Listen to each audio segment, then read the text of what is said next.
Almagtige God en Hemelse Vader, Here, hier waar ons vanoggend in U teenwoordigheid by mekaar is, kom vra ons dat U vir ons die nodige leiding en insig sal gee, sodat hierdie teksgedeelte wat ons vanoggend met mekaar deel, ons sal inspireer vir die week wat voorlê. Almagtige Vader, ons kom so dankie vir die reën wat ons in die laaste paar dae en in die laaste weke ontvang het. Here, U weet vir watter krisis dit vir sommige mense kan wees. En ons kom vra, Here, dat U hulle sal vashou en dat U hulle sal ondersteun deur hierdie verskriklike baie water wat op hierdie stadium val. Here, ons kom dink in besonder aan elke liewe persoon op ons gebedslys. Here, mag U met hulle wees, mag hulle U nabyheid ervaar en waar dokters moet raad gee en moet diagnoseer en verpleegsters moet ondersteun. En vra ons, Here, dat U vir hulle die nodige wysheid en insig sal gee sodat hulle werklik by die kwaal kan uitkom. En dan dink ons in 'n positiewe sin aan elke liewe persoon wat verjaar. Mag U hulle ryklik seën in hierdie nuwe lewensjaar wat vir hulle voorlê. Gaan met ons deur die loop van hierdie erediens. In die groot en heilige naam bid ons dit. Amen. Net so sittend nader ons tot die Here wanneer ons saam lied 164 sing. Ons is almal hier te saam, vergader in sy naam, verheerlik hom. Kom ons sit net so en ons nader tot die Here.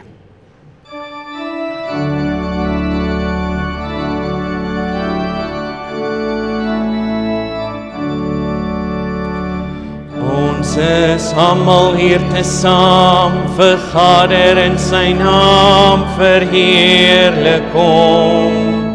Door die dood was hy getrou, en daardeur is ons nou sy eiendom. Om ons leef soos wat hy vra, en leer om te vertra, en liefde na te streef.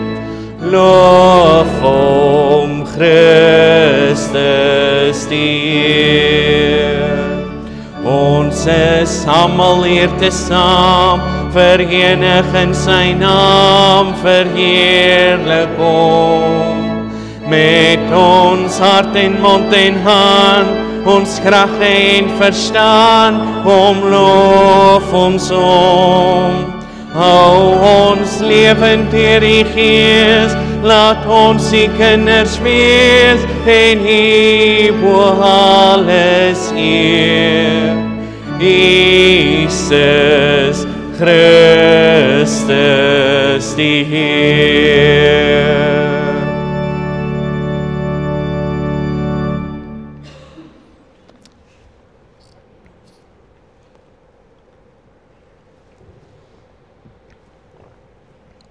Ek groet jou dan vanoggend met die woorde van Psalm 121 vers 1 en 2.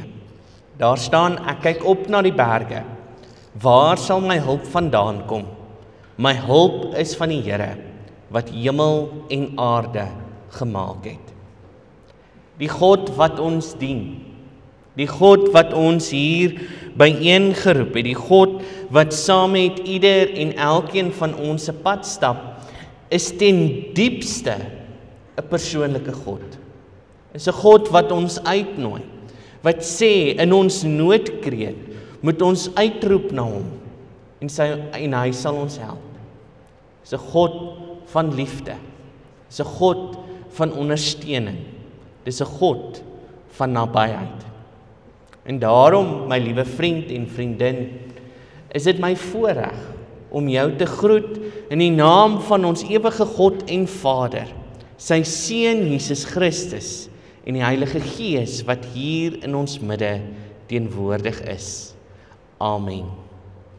Ek wil jou uitnooi om op te staan en dan 'n loflied tot eer van die Here te sing, waarin ons saam sing, ek weet verseker, Jesus is Heer. Hy het my sonde uit liefde vergeef. Staan saam met my en sing tot eer van die Here.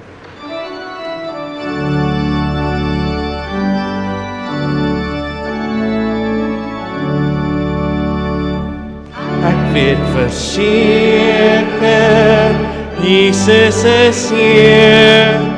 Hy het my sonde uit liefde vergeef. Ek was verlore, maar is gevind. Nou het ek vrede, ek is Gods kind. Hy is my leidsman, hy laat my leef. Hy is oorwinnaar, hy is die Heer. Hy het sy genade, liefde en trou. Weet ons hoe God sy kinders behou. Blye versekering, Jesus is myn. O watter vreugde, heerlik en rein. Wedergebore, rein weer sy bloed. Smaak ek sy vrede in my gemoed. Dit is my roemtaal, dit is my lied. Loof wat ek Jesus ewig sal bied. Dit is my roemtaal, dit is my lied. Loof wat ek Jesus ewig sal bied. Lig is sy las en sag is sy juk. Hy gee vermoeienis die ware geluk. Selfs as ek struikel en dit berou, hy sal vergewe, hy bly getrou. Hy is my leidsman, hy laat my leef. Hy is oorwinnaar, hy is die Heer. Hy het sy genade, liefde en trou. Weet ons hoe God sy kinders behou. Dit is my roemtaal, dit is my lied. Loof wat ek Jesus ewig sal bied. Dit is my roemtaal, dit is my lied. Loof wat ek Jesus ewig sal bied.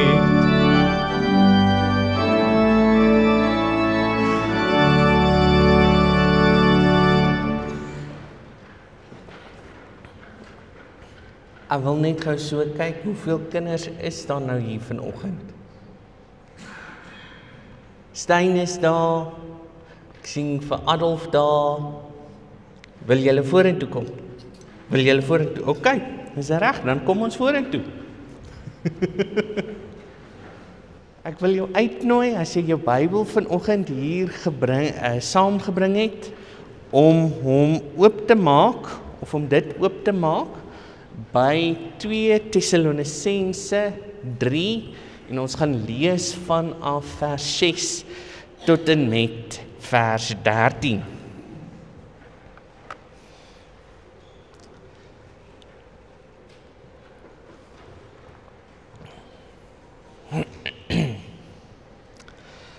Nou, wanneer ons, en ons het dit al 'n klomp kere vir mekaar gesê in die kerk, en dink ek is dit nog steeds belangrik dat ons dit vir mekaar weer sê, wanneer ons enige gegewe boek in die Bybel lees, is dit belangrik dat ons vir mekaar moet sê, maar elke liewe boek in die Bybel het 'n ander konteks, het 'n ander gemeenskap vir wie dit geskryf is.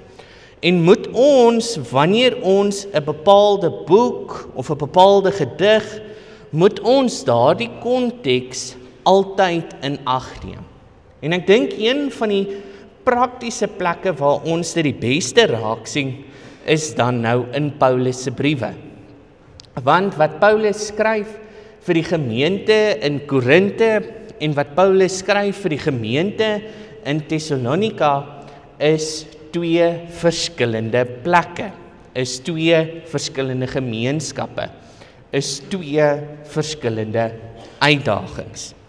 En wil ek net, voordat ons skriflesing lees, net 'n paar opmerkings maak oor die brief 2 Tessalonisense. In die eerste instansie, ons het dit nou vir mekaar gesê, terloops, as julle gewonder het, 2 Tessalonisense is die oudste Pauliniese brief wat ons tot ons beskikking het. So, dit is geskryf deur Paulus vanuit die gemeente van Korinte, en dan natuurlik het ons dit vir die kinders ook verduidelik, word dit gerig aan die gemeente van Thessalonika.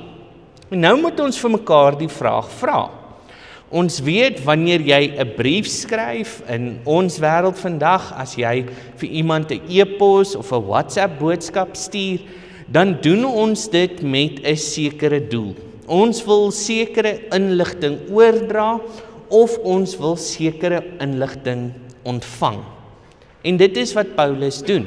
Hy spreek 'n probleem aan wat in daardie gemeente aan die gang is. Nou iets wat ons moet verstaan, omdat 2 Tessalonisense die oudste brief is van Paulus, kom ons agter, maar toe Paulus vir die gemeente in Thessalonika gepreek het en hulle tot bekering gebring het, was die aanvanklike reaksie van Paulus om te sê, julle moet nou tot bekering kom, want die Here kom môre. Nee, hy was wesenlik van dit oortuig. Daar was geen twyfel in hom dat die Here môre gaan kom nie. So, wanneer hy op sy sendingsreise gaan, soos wat ons lees in Handelinge, het ons amper hierdie haastigheid onder Paulus om te sê, maar weet jy, ek moet nou die evangelie verkondig, ek moet nou die evangelie versprei, ek moet nou vir die wêreld sê, dat Jesus weer gaan kom. En so gaan die jare verby. En gebeur daar 'n interessante ding in die gemeente. Hulle lidmate begin sterf. Maar ek dog ons kry die ewige lewe. Ek dog die Here sou kom voordat ons wat tot bekering gekom het, tot sterwe sou kom. En nou is hulle bekommerd. Wat nou? Wat beteken dit? Was ons nooit werklik gelowig nie? Het ons werklik nooit tot bekering gekom nie? Wanneer gaan die dag van die Here aanbreek? Maar daar was ook 'n negatiewe reaksie. Toe hierdie mense hoor, maar weet jy, Jesus Christus kom môre, het 2/3 van die gemeente gesê, wel, nou het ek niks meer om te doen nie.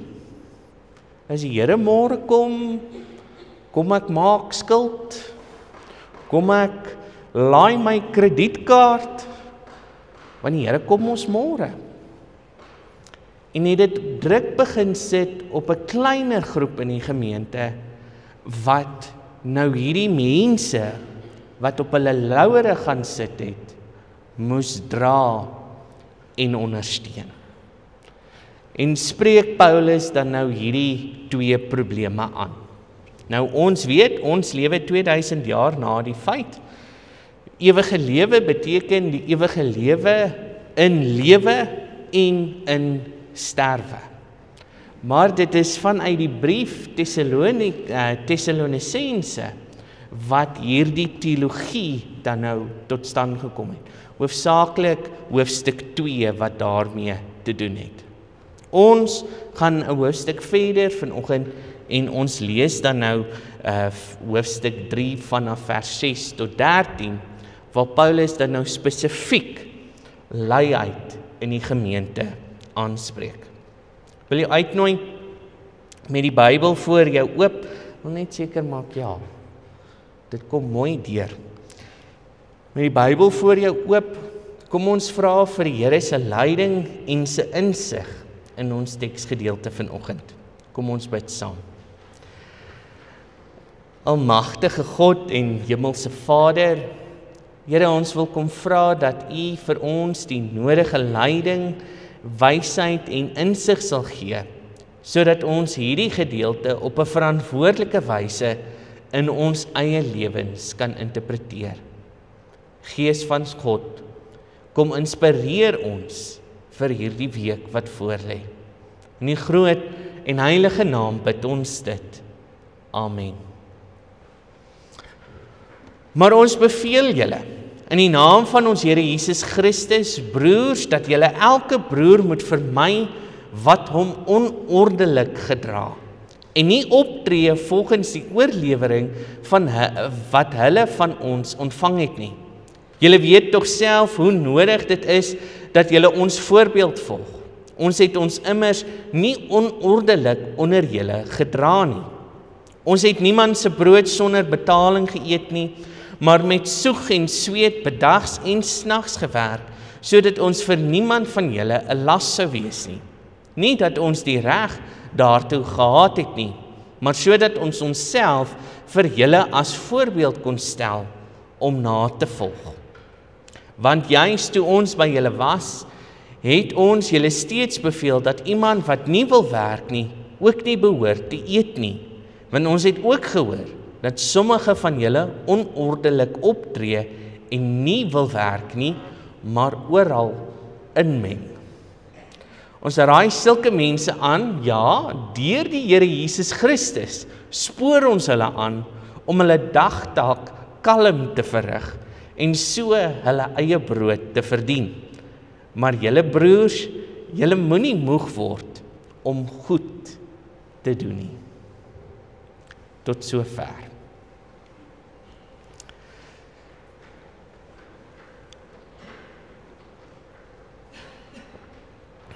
Ek vra om verskoning as ek so klein giggel gekry het oor wat Paulus gesê het, want as jy die oorspronklike Grieks gaan lees, dan gaan jy agterkom Paulus is hy's kwaai in hierdie gedeelte. Hy meng nie sy woorde wanneer hy hierdie goed sê of wanneer hy hierdie goed verduidelik nie. Nou, die woord wat ons nou nogal herhaaldelik in hierdie gedeelte gesien het na vore kom, is die woord onordelik.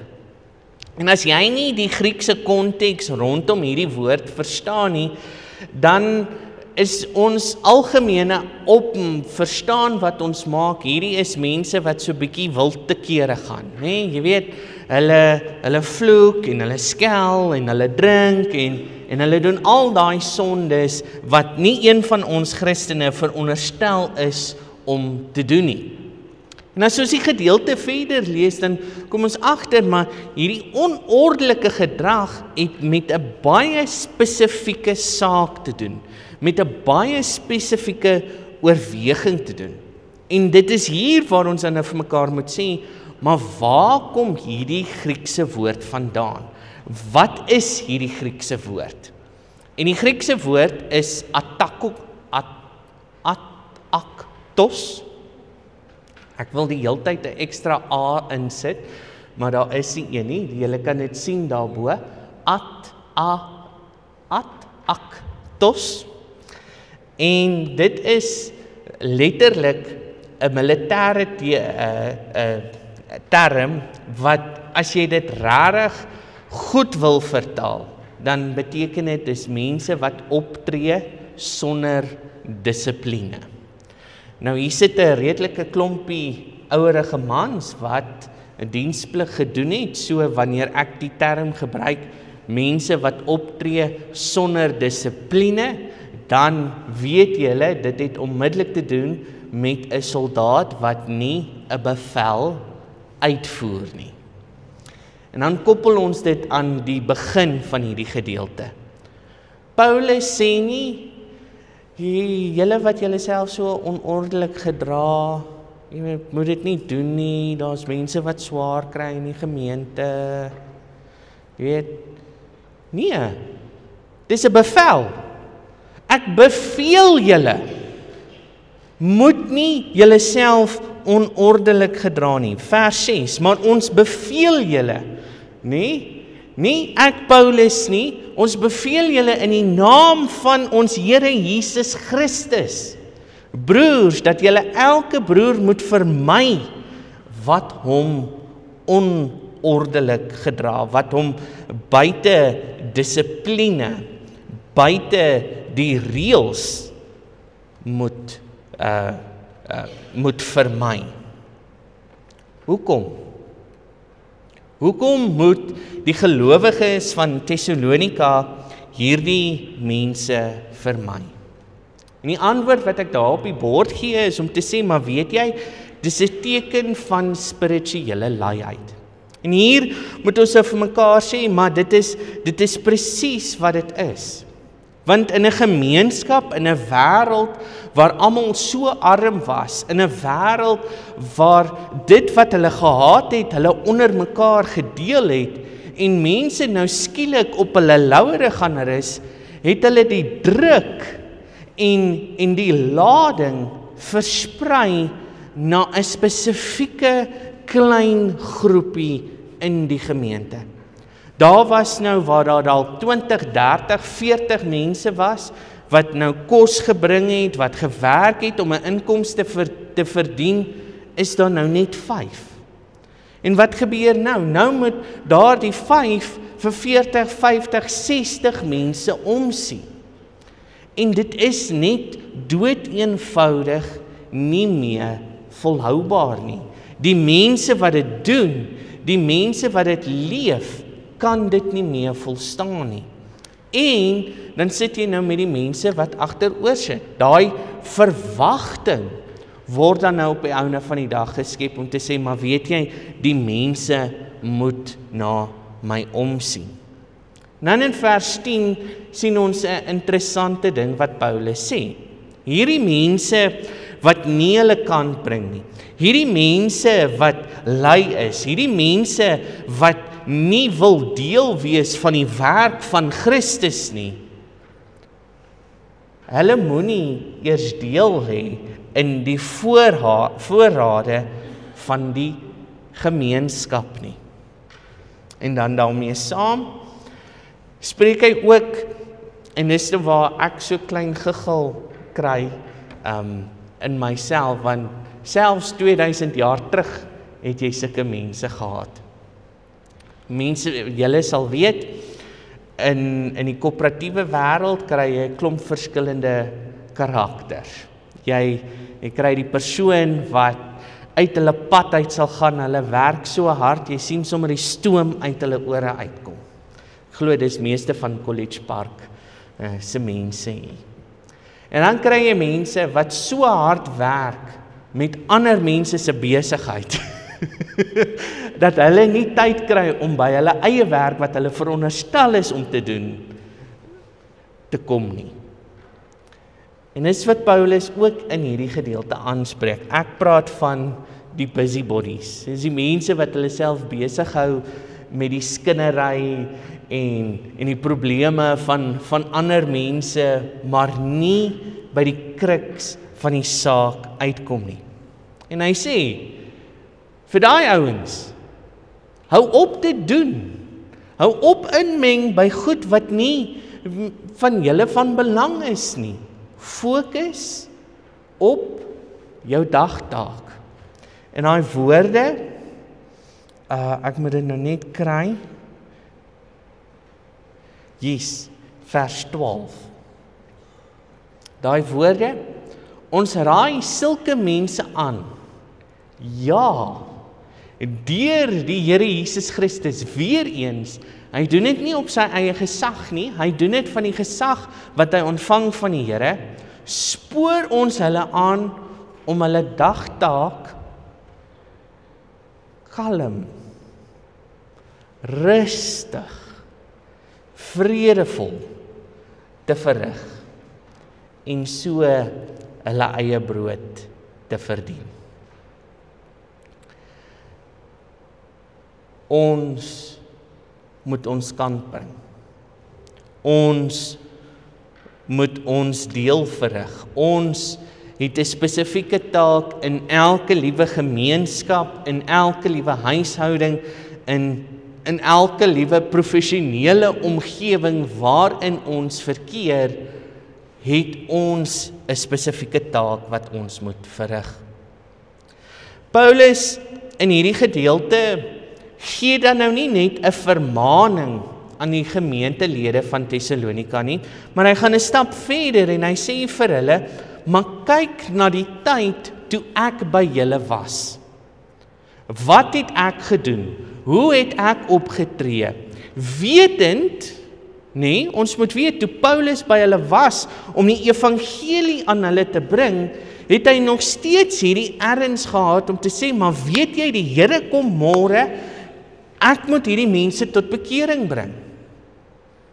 So, met hierdie selfde erns, met hierdie selfde oortuiging, met hierdie selfde oorweging, kom Paulus na hierdie gemeente toe, en hy sê vir hulle, bring julle kant. En dan moet ons nou vir mekaar sê iets oor die praktyke van daardie wêreld. Die praktyk van gasvryheid, om spesifiek te wees. Nou, ons Afrikaners, ons weet dit, daar is die gebruik onder ons, as jy iemand uitnooi om by jou te kom eet, of by jou te kom braai, of wat ook al, dan is die praktyk om te sê, maar weet jy, jy is ons gas, jy hoef niks te bring nie. Nou in vandag se Suid-Afrika, as ons braai, dan sê ons, okay, bring dan maar net jou eie vleis. Want vleis het nou al so duur geword, dat om vir 10, 12, 15 mense te voorsien, raak geweldig duur. Maar in elk geval, in die wêreld waarin Paulus homself bevind het, was dit amper half 'n noodsaak, dat as jy 'n gas was in iemand se huis, het jy nie 'n vinger gelig nie. Hoekom? Want dit wat jy gedoen het, en dit hoe jy jouself gehandhaaf het, was 'n direkte refleksie op die gasheer. So, om almal te beskerm, en om seker te maak, niemand bring skaamte aan iemand nie, is daar net gesê, weet jy, ons sorg vir ons gaste. Verkieslik moet hulle nie eers uit die huis uit gaan nie. Hulle moet net daar bly, en hulle moet nie moeilikheid vir ons veroorsaak nie. En dit was die praktyk. En dan sit ons met hierdie tweeledige ding. Want in my verstaan van die gasvryheid en skaamte en eer beginsel, sou dit beteken het, as Paulus en ek dink dis Silas wat saam met hom gegaan het, Thessalonika toe, as hulle nou gegaan het, en die mense by wie hulle aan huis was, het hulle nou brood bedien, en hulle het hulle daarvoor betaal vir dit, of Paulus en Silas het nou gaan, en hulle het dagtaakies gaan doen, iemand se winkel skoon gemaak, of so iets gedoen, net om 'n inkomste te verdien, moes dit ook tot 'n sekere mate toe nou skaamte gebring het vir die mense by wie Paulus aan huis was, want dit was 'n credo om te sê, maar hierdie mense kan nou nie eintlik vir ons sorg. Dan kom Paulus, en hy draai dit, en hy sê, nee, dis nie wat gebeur het nie. My hele doel, my hele verstaan, was om te sê, ek wil nie 'n verdere lading wees op julle as 'n gemeenskap van geloof nie. Hy het meer as sy kant gebring, amper asof hy 'n tweede werk gehad het. En iemand, ek kan nou nie onthou, ek het dit in 'n kommentaar een keer raak gelees, het hulle toe nou hierdie woorde geskryf nadat hulle hierdie gedeelte van Paulus se optrede verduidelik het. En hulle het gesê, disippelskap is sigbaar.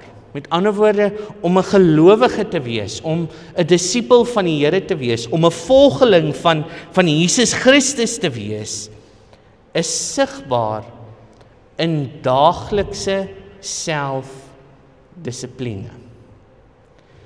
En toe ek dit lees, toe dink ek moet nou vir my pa 'n boodskap stuur.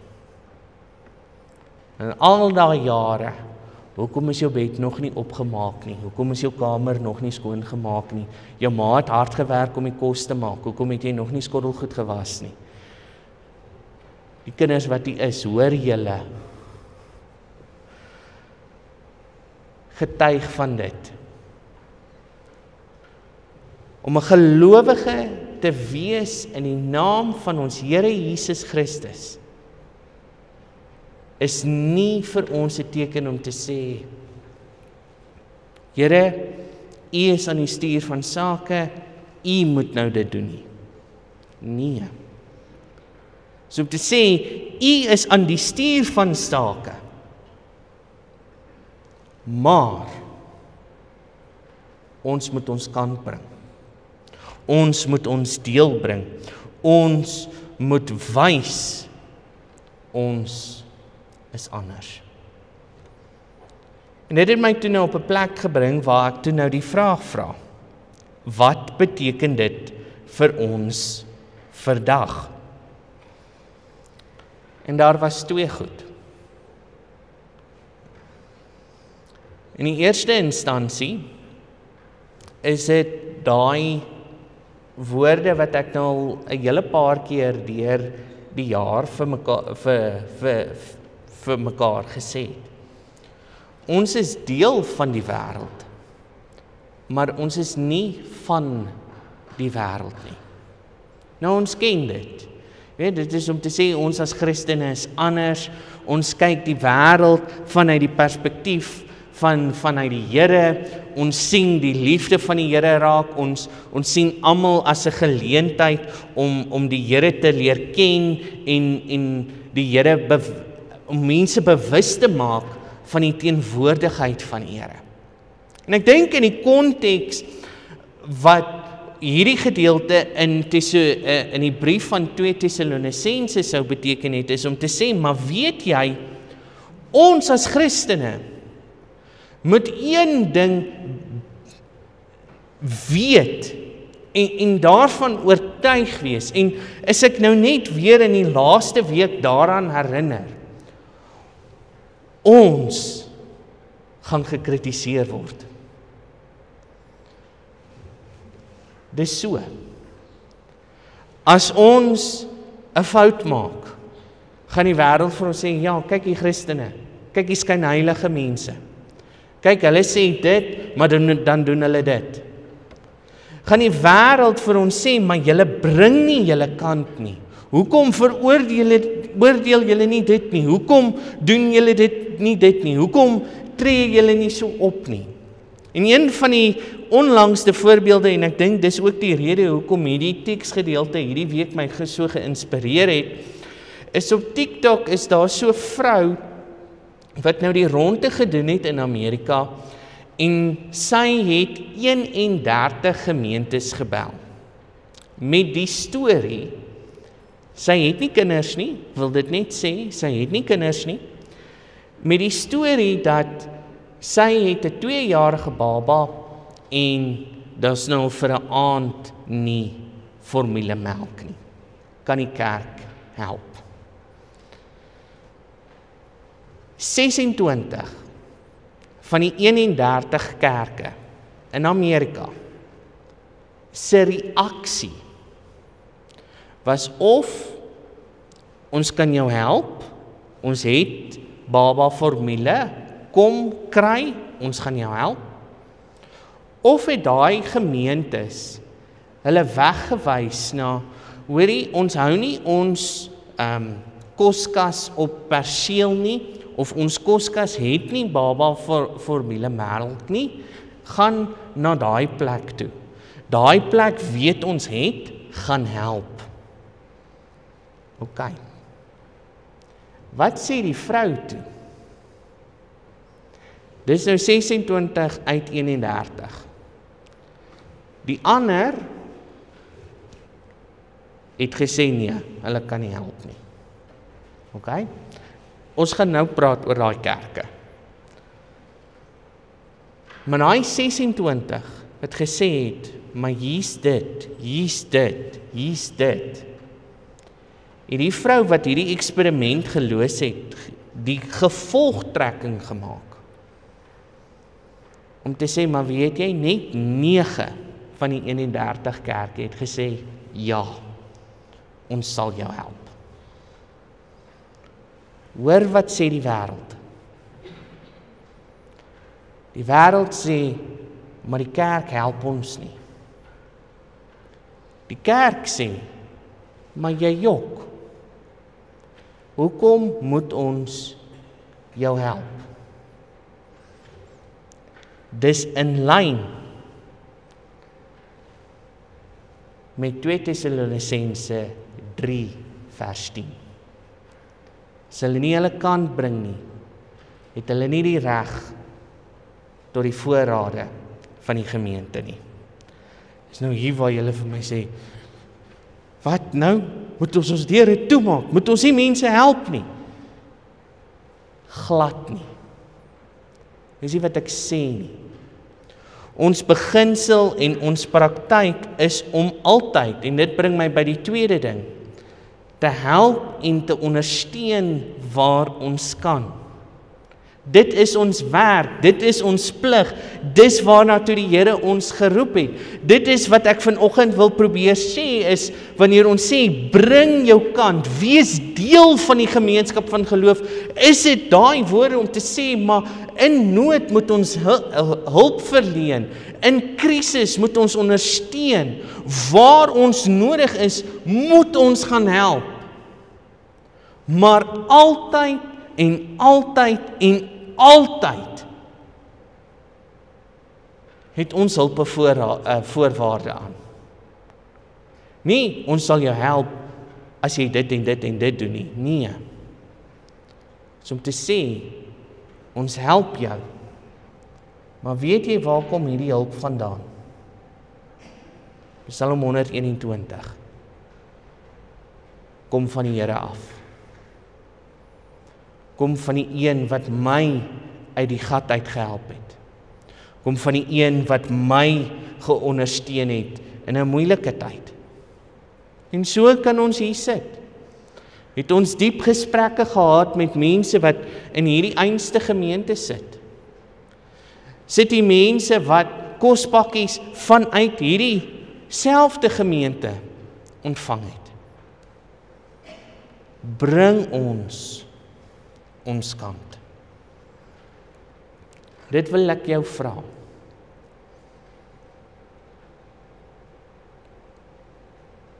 Bring jy jou kant? Doen jy jou deel? Is God 'n aktiewe deel van jou lewe? Kom ons bid saam.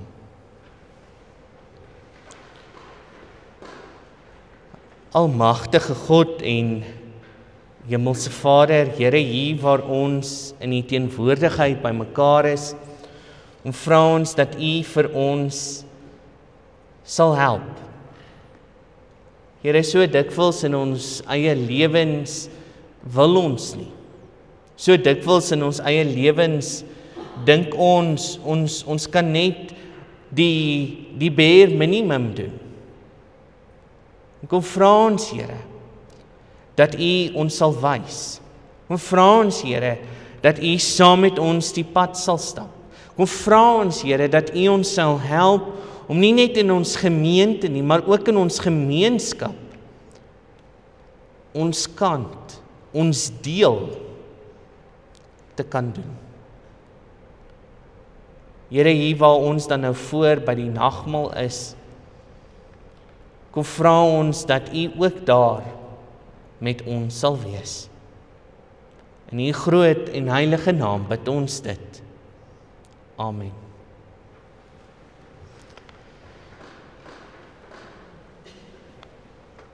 Wat is die nagmaal? Ek lees vir ons die formulier van die nagmaal, net om onsself weer te vergewis met wat dit is en hoe ons dit moet verstaan. Die Here het self die nagmaal ingestel. Daarvan getuig Paulus in 1 Korintiërs 11 vers 23 tot 26, wanneer hy sê, ek het van die Here ontvang wat ek ook aan julle oorgelewer het. Die Here Jesus het in die nag waarin hy oorgelewer is, brood geneem en nadat hy God daarvoor gedank het, het hy dit gebreek en gesê, dit is my liggaam. Dit is vir julle, gebruik dit tot my gedagtenis. Net so ook het hy na die maaltyd die beker geneem en gesê, hierdie beker is die nuwe verbond wat deur my bloed beseël is. Gebruik dit elke keer as julle daaruit drink tot my gedagtenis. Elke keer as julle van hierdie brood eet en uit die beker uitdrink, verkondig julle die dood van die Here totdat hy kom. Die nagmaal is dus 'n uitnodiging om ons aandeel aan die volle verlossing in Christus feeslik te vier en opnuut daarvan seker te word. Dit is 'n geleentheid om deur die tafelgemeenskap, ons gemeenskap met die lewende Here en met mekaar te verdiep en so versterk te word in ons geloof, in ons getuienis en in ons toekomsverwagting. Die nagmaal in sy wese is 'n uitnodiging. Is om vir ons daai keuse te gee. Jy sien wat ons Here Jesus gedoen het aan die kruis. Jy sien dat hy vir ewig en vir altyd die dood oorwin het. Gaan jy daaraan deelneem? Gaan jy God se uitnodiging aanvaar? Gaan jy sê, maar ek wil aan die tafel van ons Here Jesus Christus sit? Gaan jy jou deel bring? En dit bring my dan nou tot die volgende punt. Dan nou te sê, maar wat is die verpligting van die nagmaal? Waarna toe vat dit ons? Waarna toe bring dit ons? Om dan nou die volle seën van die nagmaal te kan ontvang, is dit nodig dat ons onsself in die teenwoordigheid van die Here ondersoek, voor ons van die brood eet en uit die beker drink, sodat ons nie 'n oordeel oor onsself bring nie. Ons word verplig om opnuut na te dink oor al ons sondes. Daar is sondes waar ons met ons gedagtes, met woorde of met dade oortree het. Daar is ook sondes van versuim, waar ons nagelaat het om die opdragte van die Here uit te voer. Laat ons hieroor opreg voor God verootmoedig. Laat ons dan vasglo dat ons oortredinge vergewe is op grond van die verdienste van die Here Jesus Christus. En laat ons ernstig daarna strewe om met ons hele lewe dankbaarheid aan die Here te bewys, in ware liefde teenoor hom en ons medemens te lewe. Mag die almagtige, barmhartige God en Vader van ons Here Jesus Christus deur sy Gees ons daartoe help. Ons het verlede week die geleentheid gehad om 8 nuwe lidmate in die geloof te bevestig.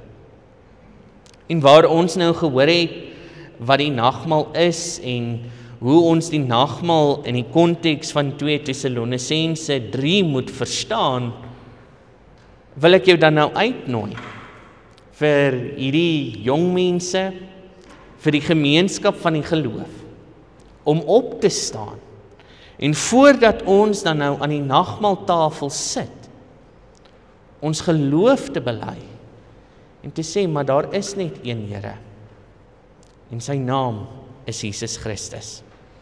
Staan saam met my en bely jou geloof.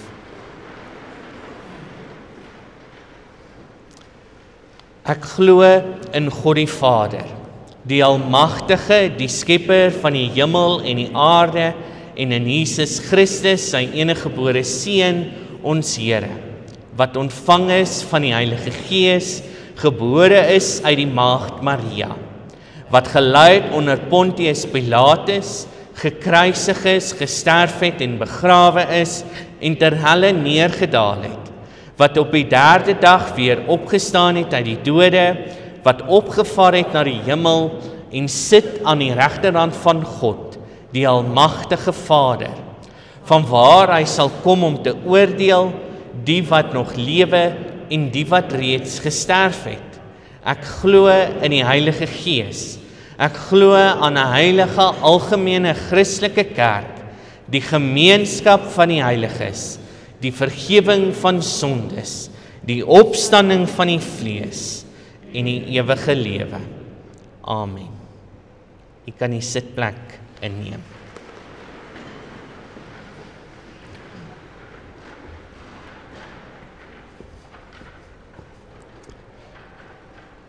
Ek wil dan nou vra vir die sluier om van die tafel verwyder te word en dan nooi ek ons eregaste vorentoe om deel te wees van hierdie besonderse maaltyd vanoggend.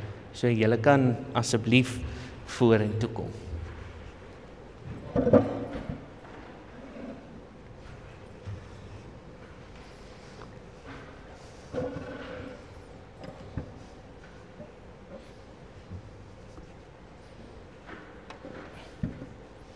Julle kan kom sit.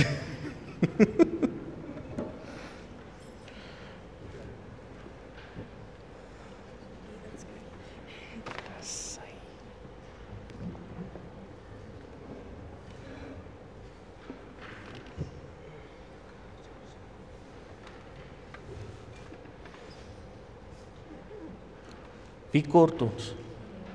Marilani en Lorenzo. OK.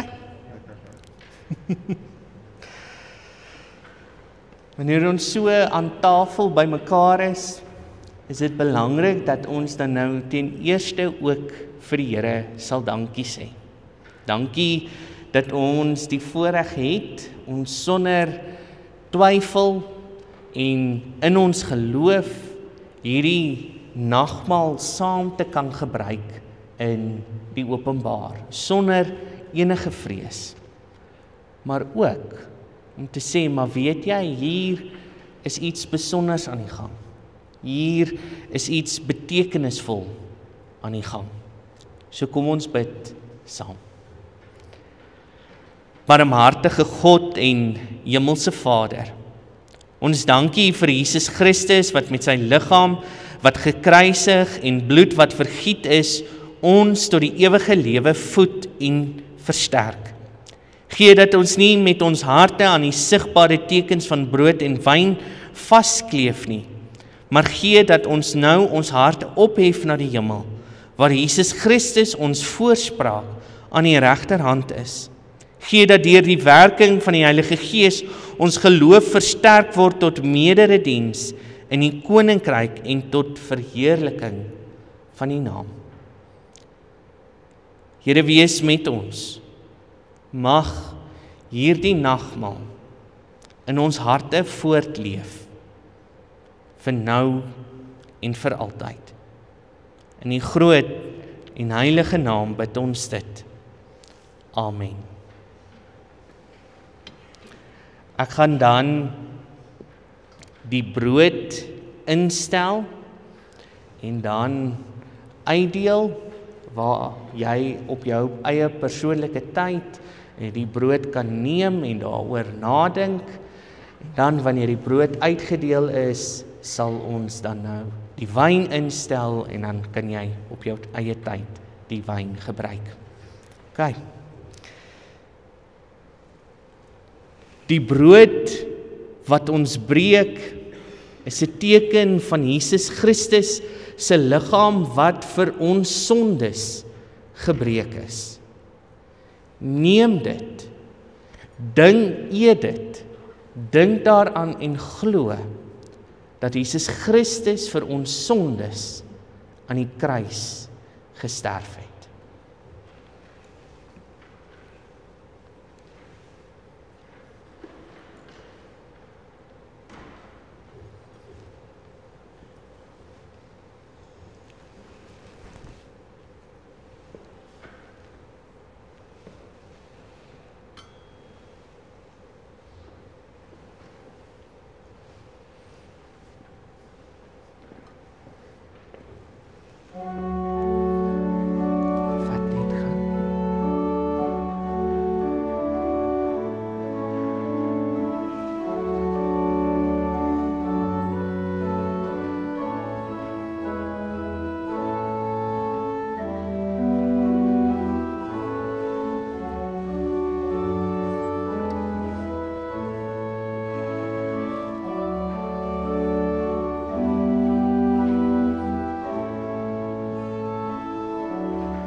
Die beker van danksegging is dan nou die teken van Jesus Christus se bloed wat vir ons sondes te versoening gevloei het.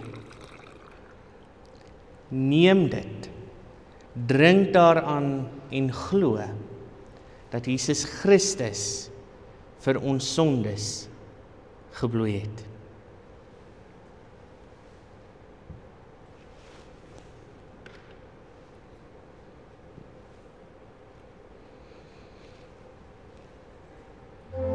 Ek wil net sê die middelste 6 is vrugtesap.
enige iemand is wat met die beker wil gebruik, steek net julle hande op asseblief.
Ek wil dan nou so vra, het ons enige iemand oorgeslaan met die brood en die wyn? Dan kan jy die hakens vorentoe kom en julle sitplek inneem en dan sit vanoggend nou my besonderse voorreg om die nagmaal aan julle te bedien.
Aangesien die Here ons nou aan sy tafel gevoed het, laat ons saam sy naam met dankbaarheid prys in ons harte soos volg saam te stem. Uit liefde vir ons het hy ons deur sy bloed van ons sondes verlos en ons sy koninkryk gemaak, priesters vir God sy Vader. Aan hom behoort die heerlikheid en die krag tot in alle ewigheid. Amen. Ek wil dan nou vra vir ons leierouderling Pieter Moller om dan nou namens die gemeente dan nou ook 'n dankgebed te doen vir die nagmaal wat ons ontvang het en vir die kinders wat hier saam met ons aan tafel sit.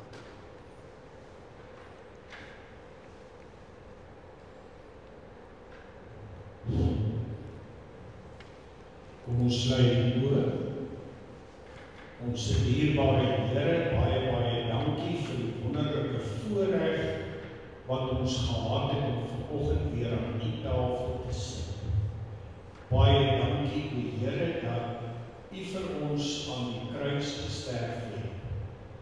Here, sodat U ons sondes kan vergewe. Here, dat ons eendag daar saam met U in die hemel kan wees. Maar Here, baie dankie ook vir soveel seën wat ons as gemeente uit U genade aan ontvang. Here, maak vir ons verantwoordelike lidmate. Here, dat ons deel sal doen in hierdie gemeente. Here, dat ons uit dankbaarheid sal leef. Want Here, U vra niks van ons nie. Alles kom net uit genade. En daarvoor sê ons vir baie dankie. Om Christus ontwil. Amen.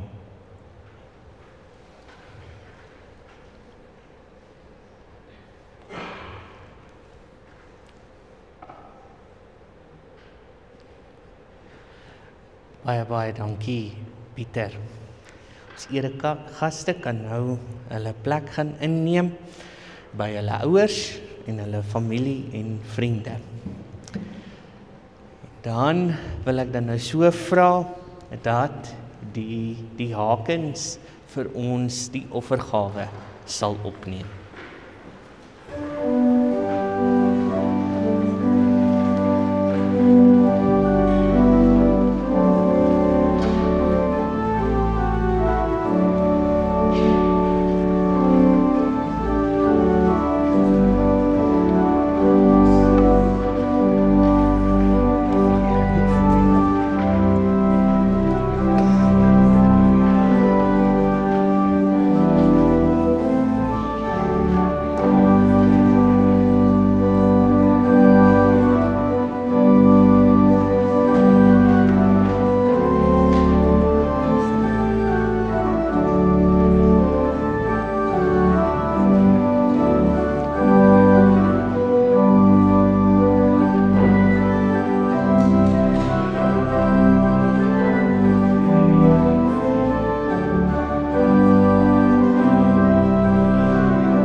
Ek wil jou dan nou uitnooi, die gebruik in ons gemeente is dan nou om te sê, maar weet jy, ons moet nou antwoord.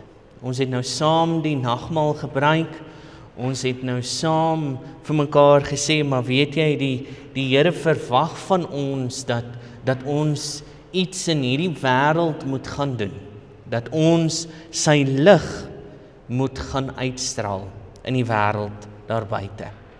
En die enigste manier hoe ons dit kan doen, is deur sy leiding, deur sy insig, deur sy wysheid. En as ons dan nou bid, Here skenk ons die wysheid, Here gee ons die genade, wys vir ons die liefde. Dis die enigste manier hoe ons dit kan bid, is om te sê, maar ons Vader wat woon in die hemel, is om die gebed te bid wat die Here ons geleer het. Staan saam met my en sluit hierdie diens af.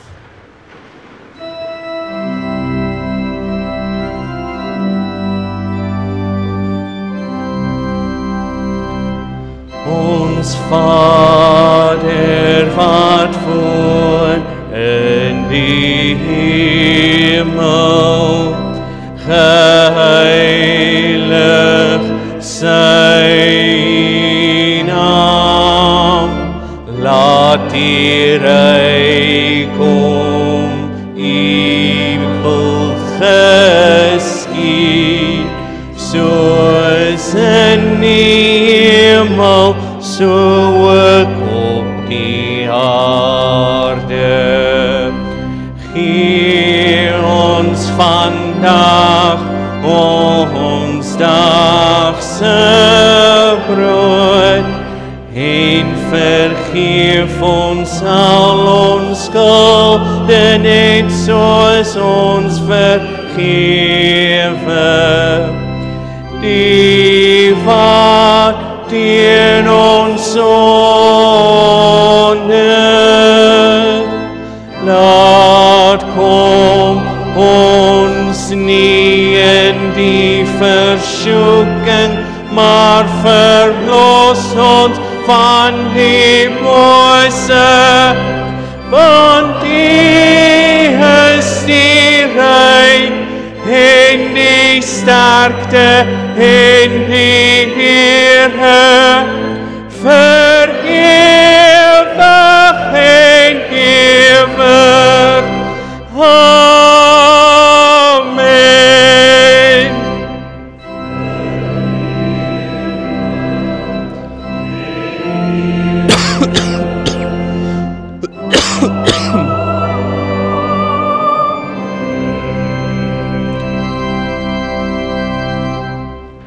Staan so en ontvang die seën van die Here. Mag ons in hierdie week die boodskap van die nagmaal uitleef.